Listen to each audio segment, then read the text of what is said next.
नमस्कार प्रणाम अभिषेक कुमार माधव जिला बिहार से। तो कहना चाहिए पब्लिक सब गोटा उम्मीद करी सब गोटे ठीक है मस्त है स्वस्थ है।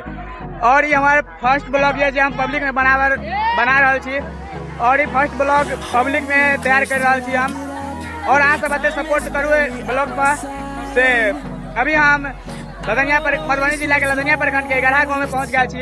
और ये गढ़ा गाँव में जो हाट लगल है अभी हाट देख सके कई तरह से लगल है। हाट पर हर रोज भीड़ रहबे करे छे। नई बड़ा बात नहीं है।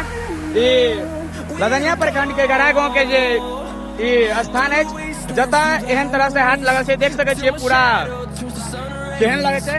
तो अहाँ सब एनाहिते फर्स्ट एहन ब्लॉग है कि हम अपन पब्लिक में बना रहा छी। देख सके पूरा कॉन्फिडेंस के साथ बना रहा छी अभी। और ये ब्लॉग अहाँ सब अगर निक लगे लाइक कमेंट और शेयर जरूर करब। और ये फर्स्ट ब्लॉग हम बना रहा छी पब्लिक में बार अहाँ सब कह रहा छी। और अते कॉन्फिडेंस के साथ बना रहा छी ब्लॉग। फर्स्ट कि हम अगर कुछ करे के लिए कुछ खोआ पड़े तो खोल के जरूर खाओ। देख सके छियो तो बहुत भीड़ है। देखियो हर तरह से हाट पाओ और हाट के लाभ उठाओ कि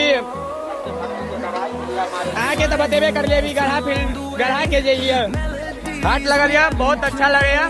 देख सके चाहे वीडियो के हिसाब से पूरा कॉन्फिडेंस के साथ बना रहा जी ब्लॉग। और एनाहिते पब्लिक में फर्स्ट ब्लॉग है। और सबसे ज्यादा उम्मीद करब कि अगला ब्लॉग जाए से हमारे पूरा पब्लिक है। जय हिंद जय भारत।